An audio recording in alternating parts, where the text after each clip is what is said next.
हम लोगों ने कल वानखेड़े का विकेट देखा, मुंबई और राजस्थान के बीच में जो मैच हुआ था उसमें। और आज हमने देखा लखनऊ और आरसीबी के बीच में चिन्नास्वामी का मैदान। चिन्नास्वामी का विकेट और वानखेड़े के विकेट में दोनों में मतलब it was a very surprising and pleasing fact कि ये दोनों के विकेट उतने ज्यादा फ्लैट नहीं है जितने कि पहले हुआ करते थे हिस्टोरिकली। कल भी हमने देखा कि वानखेड़े में कितनी ज्यादा बॉल स्विंग हो रही थी, और आज आरसीबी में हमने देखा कि बॉल में मूवमेंट भी था और विकेट थोड़ा टू पेस भी था। अब टू पेस्ड विकेट देखिए कोई बहुत अच्छा विकेट माना नहीं जाता है, लेकिन यह है कि कम से कम एकदम से फ्लैट विकेट तो नहीं है ना, तो कुछ तो मतलब बॉलर के लिए भी है। तो अब बॉलर अपनी स्किल यूज कर सकते हैं तो करे, और किस्मत से आरसीबी ने टॉस जीत लिया, जैसा कि कल मुंबई नहीं कर पाई थी। आज आरसीबी ने टॉस जीत लिया क्योंकि इन लोगों के लिए मैच जीतना जरूरी था, और टॉस जीतने के बाद ऑब्वियसली इनको तो फील्डिंग ही करनी थी। तो इनके हिसाब से तो प्लान बिल्कुल शुरू बहुत इनके हिसाब से ही हुआ, और इनकी किस्मत ने साथ दिया टॉस में। उसके बाद हमारे दोनों वो जो ओपनर आए लखनऊ के, वो केएल राहुल और क्विंटन डिकॉक, इन दोनों की शक्ल आप देखिए। ये दोनों बिल्कुल ऐसा नहीं लगता है कि इन दोनों को मतलब ये स्कूल के छोटे छोटे बच्चे हैं और इन दोनों को टीचर ने ना दो दो झापड़ मार के भेजा है। इनकी शक्ल पे 12 ही बजे रहते हैं इन दोनों की। कितने भी रन ये बना दे, क्विंटन डिकॉक को हमने सैकड़ों रन बनाते हुए देखा है, 50 बनाते हुए देख लिया। इसी तरह केएल राहुल, इसको मतलब कितने भी ये रन बना दे दोनों लोग, शक्ल रोनी ही बनी रहती है इनकी, जैसे कि पता नहीं क्या इनकी घर पे जाके पिटाई होने वाली है या इनको पनिशमेंट दे दिया है कोच। लेकिन खेलते बहुत अच्छा है। अब हालांकि T20 में केएल राहुल का ओपनिंग में मुझे थोड़ा सा जमता नहीं है, लेकिन अब इसके साथ भी मुसीबत ये हो गई है केएल राहुल के साथ कि इंडियन टीम में तो देखिए एज एन ओपनर इसकी जगह बनती नहीं है। बहुत सारे लोग स्पेकुलेट कर रहे थे कि अभी आईपीएल में अपना केएल राहुल मिडिल ऑर्डर में आएगा, क्योंकि इंडियन टीम के लिए जो ऑडिशन इसका होना है वो तो मिडिल ऑर्डर के लिए ही होना है। इसके लिए वो प्रैक्टिस करेगा आईपीएल में। लेकिन देखिए आईपीएल डिफरेंट बिजनेस है। यहाँ पे लखनऊ सुपर जायंट्स के जो ओनर हैं उनको इंडियन टीम से क्या लेना देना है, वो इंडियन टीम के लिए थोड़ी कर रहे हैं काम, उन्हें तो अपनी फ्रेंचाइज से मतलब है।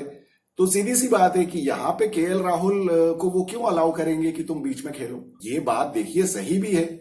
अब इसमें देखिए ये कोई देशभक्ति और ये सब क्या, एलएसजी ने ठेका थोड़ी ले रखा है इंडियन टीम का, वो काम बीसीसीआई को करना है तो वो बीसीसीआई करे, मैंने जैसे भी करना है। एलएसजी को तो अपना इंटरेस्ट देखना है और एलएसजी ने वही किया कि जाओ ओपनिंग करो, और ये दोनों ओपनिंग करने आए। ठीक है, शुरुआत में अब केएल राहुल के साथ तो शुरुआत में यही है, लेकिन आज बहुत अच्छी बात की उसने कि कम से कम फर्स्ट ओवर फेस नहीं किया, नहीं तो इसका तो फर्स्ट ओवर मेडन खेलने का जो रिकॉर्ड है ना, वो उससे तो मैं बड़ा परेशान। हालांकि ये बहुत अच्छा बैट्समैन है, मुझे तो हमेशा ये लगता है कि केएल राहुल जिस तरह से छक्के मारता है, मतलब he is one of the most beautiful looking 6 hitting batsman in the world. लेकिन पता नहीं उसको पहले ओवर में क्या हो जाता है, उसको जमता ही नहीं है हिसाब किताब, और बल्कि क्या है कि उसको थोड़ा टाइम लगता है सेट होने में। वही हुआ शुरुआत में रीस टॉपली ने दिया है, तो खैर वो अच्छा हुआ कि क्विंटन डिकॉक ने ओवर फेस किया और उसने मार दिए, 12 रन निकाल दिए। दूसरा ओवर यश दयाल ने फेंका जिसमें उसने 7 रन दिए।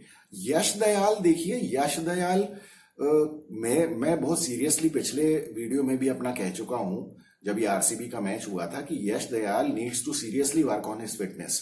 उसको अपना कम से कम 10, 12, 15 किलो वजन कम करना चाहिए। उसके बाद वो मुझे लगता है कि बिल्कुल ही डिफरेंट बॉलर हो सकता है। वो अभी वो देखिए लिथार्जिक लगता है। फील्डिंग में हमने पिछले मैच में भी देखा था, उससे फील्डिंग होती नहीं है ठीक से, और बॉलिंग भी डेफिनेटली इंप्रूव होगी उसकी। हालांकि this season he is a much improved bowler.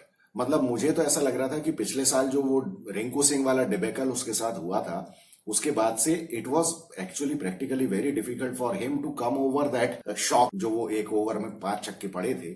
But I must give credit to him कि उसने he must have definitely worked on his confidence actually, और उसके सपोर्ट स्टाफ ने भी उसको काफी वो हेल्प किया होगा इस बारे में। तो वो बहुत अच्छी बॉलिंग कर रहा है, और ऐसा नहीं है मतलब उसने एंड का ओवर भी डाला, 18वां ओवर भी यश दयाल ने डाला। ऐसा नहीं है कि उसको बचा के बीच में निकाल दिया गया हो, कई बार बॉलर्स को बचाने के लिए कप्तान बीच में निकाल देते हैं, लेकिन ऐसा भी नहीं है। मतलब उसने क्रूशियल ओवर्स डाले और फिर उसके बाद ग्लेन मैक्सवेल को ये बहुत अच्छा ले आया, क्योंकि इन लोगों को समझ में आ गया था कि ये डबल पेस्ड विकेट है तो इस पे मारना इतना आसान नहीं है। हालांकि इनके 3 ओवर में 32 रन हो गए थे और उसके बाद मोहम्मद सिराज ने बड़ा डिसअपॉइंट किया है मुझे। तीसरा ओवर इसने डाला, 13 रन पिटवाए। अब ये ऐसा ही है मोहम्मद सिराज का, पता नहीं मुझे समझ में नहीं आता। इसका बहुत ही ज्यादा हॉट एंड कोल्ड होता है और ये आईपीएल में तो इसका कोल्ड ही कोल्ड ज्यादा होता है, हॉट तो होता नहीं है ये। इसका मुझे मेरे ख्याल से एक ही कोई परफॉर्मेंस याद है, जब इसने 4-5 साल पहले, 3 कुछ ऐसे साल पहले इसने 3 विकेट लिए थे, जब इसको मैन ऑफ द मैच मिला था। और उसके बाद से मुझे तो कोई इसकी परफॉर्मेंस ही याद नहीं है। पता नहीं ये क्या होता है इसको, या तो ये ऐसा लगता है कि इसको मतलब ही कैन ओनली बोल एज अ सपोर्ट बॉलर। मतलब इंडियन टीम में वो बॉलिंग अच्छी कर लेता है कभी कभी, हालांकि वर्ल्ड कप में भी इसकी बीच में पिटाई हो गई थी, लेकिन ये ऐसा जब ये लीडर ऑफ द पैक है, ideally he should be the leader of the pack. He should be क्या, वो है ही actually leader of the pack of RCB bowlers. लेकिन पता नहीं किस तरह की बॉलिंग करता है ये, आके पिटना, छक्का चौका सब पड़ रहे हैं उस पे, पता नहीं क्या करता है। लास्ट ओवर हालांकि सिराज ने बहुत अच्छा डाला, ग्लेन मैक्सवेल ने लेकिन कमाल ही कर दिया। ग्लेन मैक्सवेल वो स्मार्ट बॉलर है, उसने चौथा ओवर भी डाला, छठा ओवर भी डाला और बिल्कुल 2 ओवर में उसने, देखिए पहले ओवर में 4 रन दिए थे और दूसरे ओवर में 8 रन दिए, तो 2 ओवर पावर प्ले के 2 ओवर डाले, उसमें सिर्फ 12 रन दिए। फिर तीसरे ओवर में भी उसने 3 रन ही दिए थे, जो उसने डाला 8वां ओवर, मतलब 3 ओवर में 15 रन। गजब की बॉलिंग की ग्लेन मैक्सवेल ने, बहुत फायदा उठाया उसने, वो जो डबल पेस्ड विकेट था उसका। उसके बाद लेकिन अपने बाकी फिर मोहम्मद सिराज फिर 11 रन पड़वाए उसने, 11 रन। फिर 10वें ओवर में मयंक डागर ने अच्छी बॉलिंग की, हालांकि उसको भी 11 रन पड़े, लेकिन मयंक डागर ने अच्छी बॉलिंग की। उसको मतलब he is a good bowler, पहले भी हम डिस्कस कर चुके हैं ये। कैमरून ग्रीन, बताइए आप 6 फीट 8 इंच के होके इतनी सड़ी बॉलिंग की है इसने। और ये कैमरून ग्रीन, और इसको तो क्या हो गया था रीस टॉकली को। रीस टॉकली ने शुरू में तो ठीक ठाक बॉलिंग की, बाद में जो आया पावर प्ले के एंड में, सॉरी अपने इनिंग्स के एंड में, कैमरून ग्रीन और ये दोनों लगे फुल टॉस पे फुल टॉस डालने। यार हद कर दी इन लोगों ने, क्या बोलेंगे।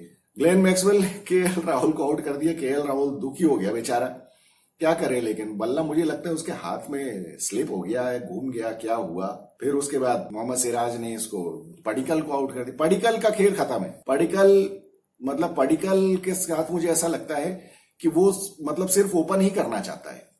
उसके साथ राजस्थान रॉयल्स में भी यही प्रॉब्लम थी, अब उसके साथ यहाँ लखनऊ में भी यही प्रॉब्लम हो रही है।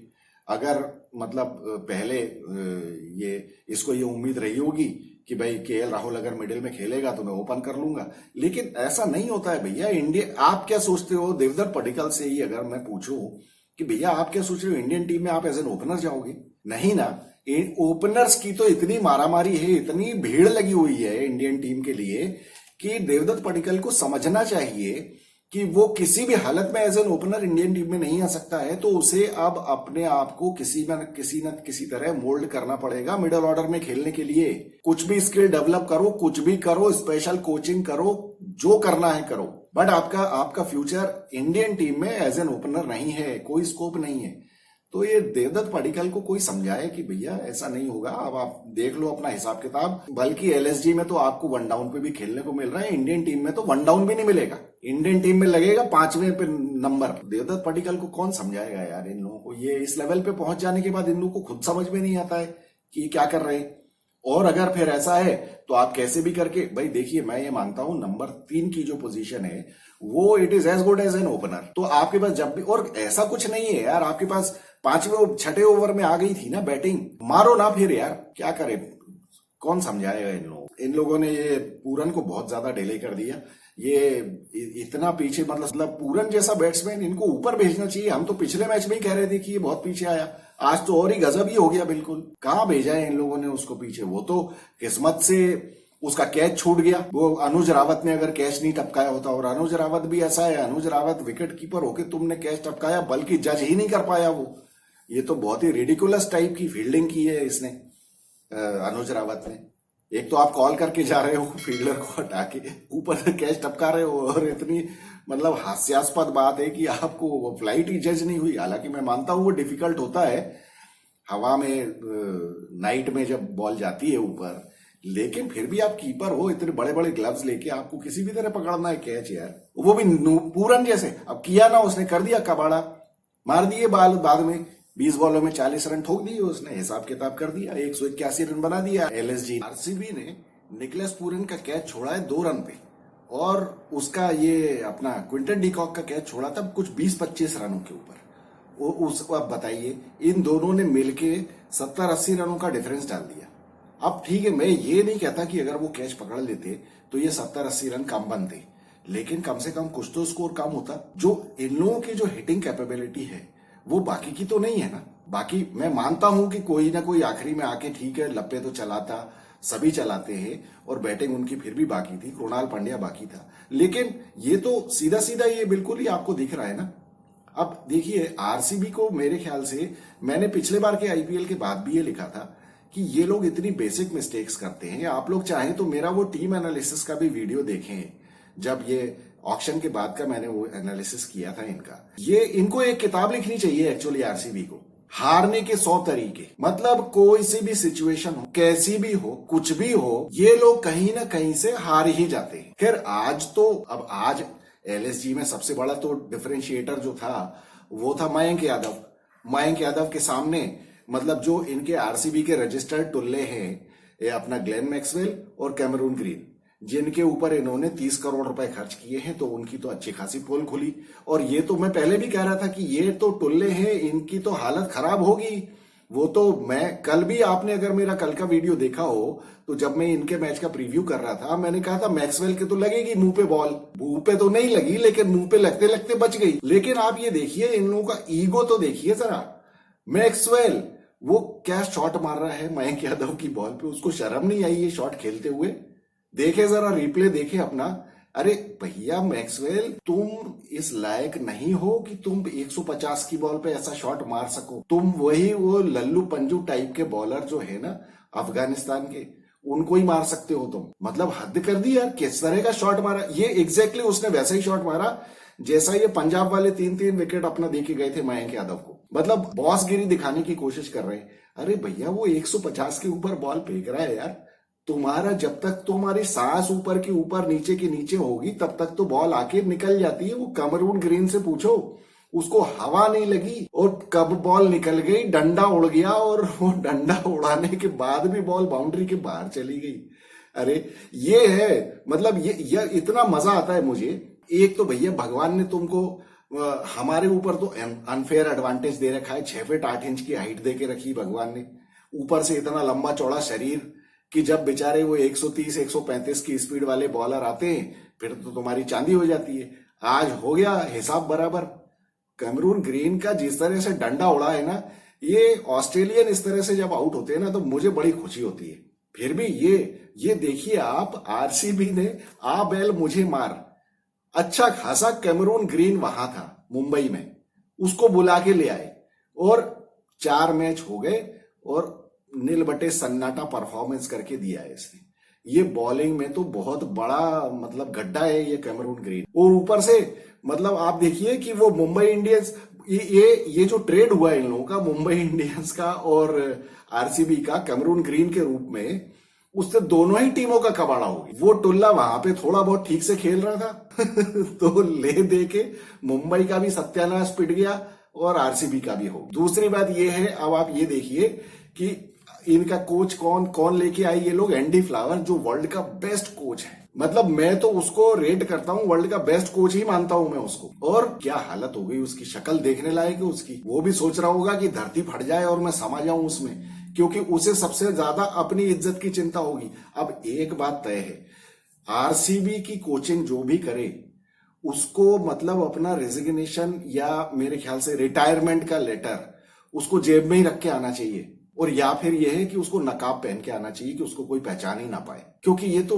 बेइज्जती के अलावा यहाँ कुछ होना नहीं है। बड़े बड़े सूरमा आके चले गए इधर, बड़े बड़े, मतलब इससे बड़ा सूरमा वैसे भी कौन होगा यार एंडी फ्लावर से। लेकिन मुझे ऐसा लगता है, पता है, ये आरसीबी के हारने के कारणों को की एनालिसिस करें ना, क्या निकाल पाएंगे। जैसा मैंने कहा ना कि ये 100 तरीकों से ज्यादा ये बता सकते हैं आपको हारने के तरीके। किसी भी मैच में, किसी भी कंडीशन में कैसे मैच हारा जाता है ये आरसीबी से पूछो आप। अब इनके जीतने का मुझे एक ही तरीका लगता है कि बस अब विराट कोहली जो है ना, अब बाकी कितने 11 मैच इनके बाकी है, 10 मैच बाकी है, अब वो 10 मैच में 1000 रन ठोक दे तब इनका कुछ हो सकता है। तो बाकी तो कोई कुछ करेगा नहीं, बाकी तो ना तो अच्छा ऊपर से रही सही ये ऐसी मतलब अपने आप कबाड़ा करते हैं।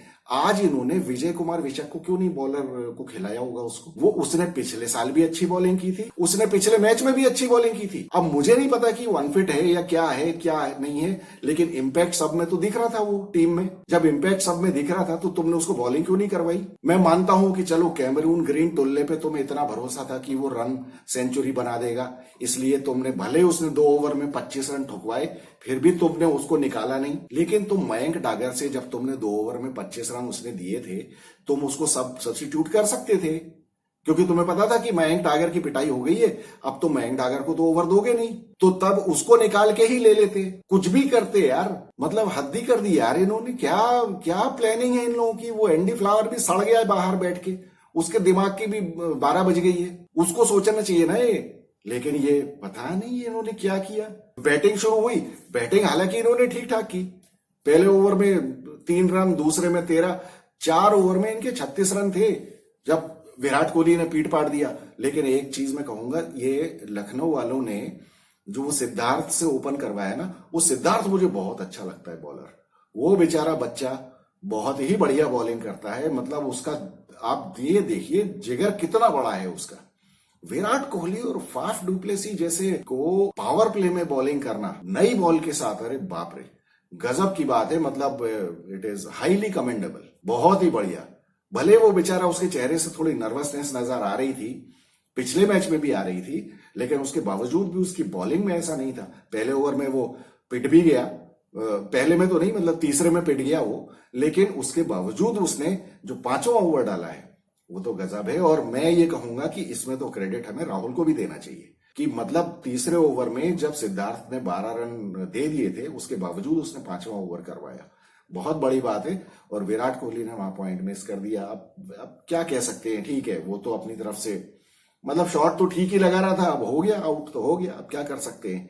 लेकिन यहां पे मैं कहूंगा कि आरसीबी फिर एक पॉइंट मिस कर रही है, बहुत सीरियसली मिस कर रही है। विराट कोहली, भले कहने को विराट कोहली का खुद का डिसीजन हो ओपन करने का, लेकिन मैं अपनी टीम में कभी भी विराट कोहली को ओपन नहीं करवाऊंगा। विराट कोहली की यूटिलिटी जो है वो एज अ चेजर है, और वो इसीलिए तो उसको चेस मास्टर बोलते हैं ना। लेकिन चेस मास्टर क्या है, T20 में आप अगर उससे ओपन करवा दोगे तो क्या है कि वहां T20 में ओपनर्स का प्राइमरी काम होता है, फंडामेंटल काम होता है कि आपको जाके हाई स्कोरिंग रेट आपको रखनी है। अब उसमें ऑब्वियसली चांस तो लेना ही पड़ेगा। अब क्या होता है कि जब विराट कोहली आउट हो जाता है जल्दी, तो पीछे से चेज मास्टर कोई नहीं है। जब चेजिंग में किसी की स्पेशलिटी नहीं है तो फिर वो एंकर रोल और वो गेम को चलाने का काम वो कौन करेगा, वो तो किसी के बस का है ही नहीं।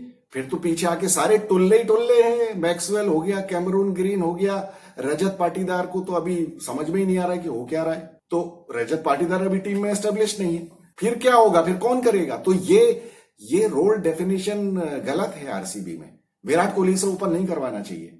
ये मैं इनको फ्री की सलाह दे रहा हूं आरसीबी वालों को। कोई सुन रहा हो तो बता दो जाके यार उनको। अगर आप लोग नहीं मानते हो तो आप बताओ, मुझे आर्ग्यू करो मेरे साथ, क्या ये मैं गलत कह रहा हूं। अरे विराट कोहली, जब आप उसको बोलोगे कि जाके पावर प्ले में तुम बल्ला भी घुमाओ, और फिर आप उससे ये कैसे एक्सपेक्ट कर सकते हो कि अब तो आउट भी मत होना। ये आप तभी कर सकते हो जब पहले जाके कोई और मारे शॉट, अगर मान लो वो आउट हो गया तो फिर जाके विराट नंबर 3 पे जाके गेम को चला सकता है, क्योंकि उस टाइम 1 विकेट गिर चुका होगा फिर।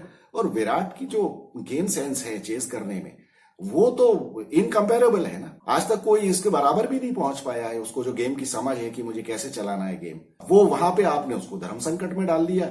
अब भले विराट कोहली ने खुद भी कहा हो कि मुझे ओपन करना है, लेकिन आपको नहीं, आपको आर्ग्यू करना चाहिए, उसको कन्विंस करो आपकी नहीं, आपकी यूटिलिटी नंबर 3 पे है। ठीक है, अब देखते हैं क्या होता है आरसीबी का। 4 मैचों में से 3 में ऐसी तैसी करवा ली है, क्या अब आगे क्या बोलना है इनसे। फिर तो इनके बाद इनका कुछ था ही नहीं। 6 ओवर में 48, मयंक यादव जहां आया तो मयंक यादव ने इनकी कमर तोड़ के रख दी, टुल्ले को आउट कर दिया, कैमरून ग्रीन को आउट कर दिया साहब। 63 रन पे 10 ओवर में 4 विकेट हो गए। फिर उसके बाद क्या था, फिर वो आया बाद में, उसने फिर निपटाया रजत पाटीदार को 15वें ओवर में 104। क्या करेंगे इन लोगों का। आरसीबी बहुत तुमने बहुत ज्यादा डिसअपॉइंट किया है। अब मुझे ऐसा लग रहा है, सीरियसली, बिल्कुल सीरियसली बोल रहा हूं मैं आपको, ये आरसीबी का जो ग्रहण लगा हुआ है ना 16-17 साल से, कहने को भले ही देखिए कितनी भी बढ़िया टीमें इन्होंने खिलाई, लेकिन इन लोगों के ना जीतने का एक सबसे बड़ा कारण है वो पनौती जो इनके नाम में है ना, चैलेंजर्स, वो रॉयल चैलेंजर्स। वो रॉयल चैलेंजर्स कहां से आया है आपको पता है? उसमें एसबीआई वालों की बद्दुआ लगी हुई है। और एसबीआई वालों की बद्दुआ क्या हुआ, एसबीआई में पैसा तो हम ही लोगों का है ना, सिटीजन्स का। वो विजय माल्या ने जो किया है लपड़ा पैसा खा के भागा है, इस चक्कर में ये बद्दुआ लगी हुई है कि ये लोग जीतेंगे नहीं कभी। अच्छा, अभी आप लोग ये कह सकते हैं कि अरे वो उनकी लेडीज टीम तो अभी WPL जीती है। देखिए, स्त्री शक्ति मातृशक्ति से हम लोग नहीं जीत सकते वहां पे। ये सारी ये इनके पाप दूर हो गए क्योंकि इन्होंने लेडीज की टीम सेलेक्ट कर ली, इसलिए वहां थोड़े से पाप कम हुए। लेकिन ये आदमियों की टीम में ग्रहण लगा हुआ है, ये इनका आदमियों की टीम का नाम चेंज करो, इसमें से रॉयल चैलेंजर्स हटाओ, कुछ और नाम रखो इसका। नहीं तो ये वही विजय माल्या की आत्मा जो है ना, ये लगी रहेगी और इसकी वजह से इसको बद्दुआ लगती रहेगी। तो ये हारते ही रहेंगे हमेशा, कुछ भी कर ले ये। अगर ये सामने वाली टीम को 100 पे भी ऑल आउट कर लेते ना, तो ये 78 पे ऑल आउट हो जाते। ये इनका ऐसा है तरीका। सीरियसली मैं बता रहा हूं आपको, इनका कुछ नहीं हो सकता।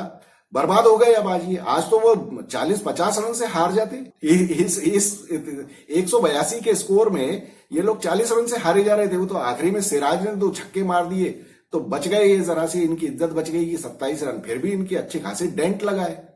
अब देखिए आप क्या इन लोगों का क्या किया है इन लोगों ने।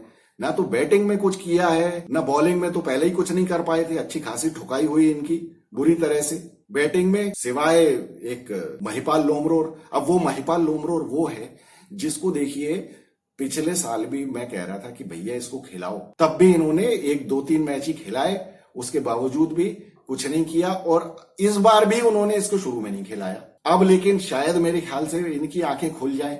मुझे समझ में नहीं आता जो चीजें हम लोगों को बिल्कुल ऑब्वियसली समझ में आती हैं टीवी पे मैच देख के, ये लोग वहां सामने बैठ के नेट्स में, मैच में, प्रैक्टिस मैचेस में देख के इनको समझ में नहीं आता। अरे यार, जिस आदमी ने जरा सा भी क्रिकेट खेला हो या देखा हो, उसको बैट्समैन किसी भी प्लेयर के ना ग्राउंड पे चलने से पता चल जाता है कि इस प्लेयर में कितनी क्या दम है। ये हम और आप जैसे लोग बता सकते हैं कि कौन सा प्लेयर कॉन्फिडेंट दिख रहा है, कौन सा नहीं दिख रहा है, किसके खेलने का तरीका क्या है।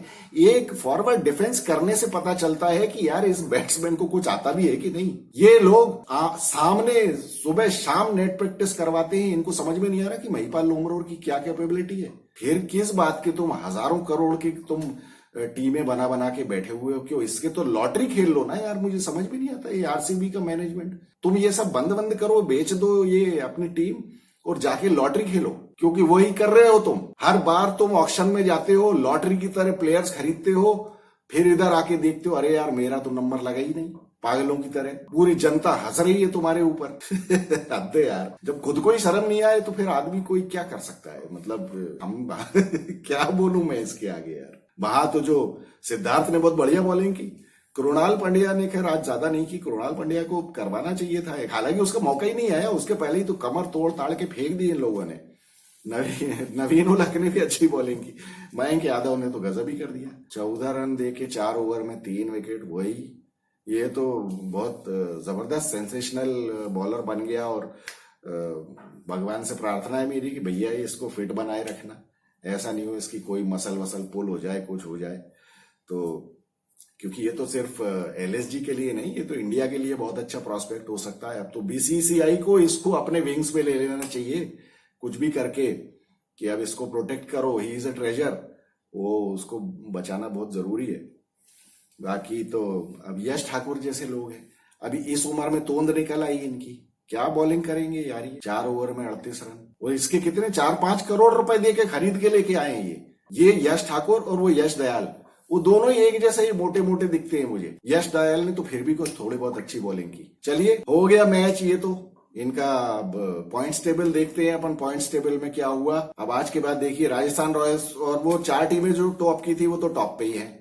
फिर उसके बाद Kolkata night Riders, Chennai super Kings, Lucknow super giants, और फिर देखिए मुंबई इंडियंस आखिरी में और आरसीबी आ गई 9 पे। बैक टू औकात इसको बोलते हैं। अब आरसीबी वालों, अब आप बुरा मत मानो, मैं क्या करूं, सच्चाई ये है, अब क्या कर सकते हैं इसमें। हमको भी लगता है कि भैया आज जीतो, लेकिन क्या हमारे बोलने से क्या होगा, मेहनत तो आपके लोगों को करनी पड़ेगी, कैच तो आपके लोगों को पकड़ने पड़ेंगे ना यार। और सिर्फ अकेले विराट कोहली रन बनाएगा क्या, बाकी क्या करेंगे, भाड़ भूंजने आए इधर। चलिए, तो आज का मैच हो गया बराबर, आरसीबी का हिसाब किताब। अब कल मजेदार मैच है दिल्ली कैपिटल्स और केकेआर का। तो आप देखते हैं, अभी केकेआर तो चलिए अनबीटन है, अभी तक 2 में से 2 जीती है, और दिल्ली कैपिटल्स अभी सीएसके को हरा के आई है। तो दिल्ली कैपिटल्स का तो बिल्कुल 7वें आसमान पे होना चाहिए कॉन्फिडेंस। तो अब देखते हैं क्या होगा। मुझे फिर भी लगता है कि केकेआर भारी पड़ेगी और केकेआर को जीतना चाहिए। तो चलिए, आपको अगर ये एनालिसिस अच्छी लगी हो तो आप वीडियो को लाइक, शेयर और सब्सक्राइब करिए। और आप लोग अपने कमेंट्स भी लिखिए कि आपको क्या लगता है कि आरसीबी कहाँ पे मार खा गई, या आरसीबी और क्या कर सकती है, या आरसीबी को कौन सी किताब लिखनी चाहिए।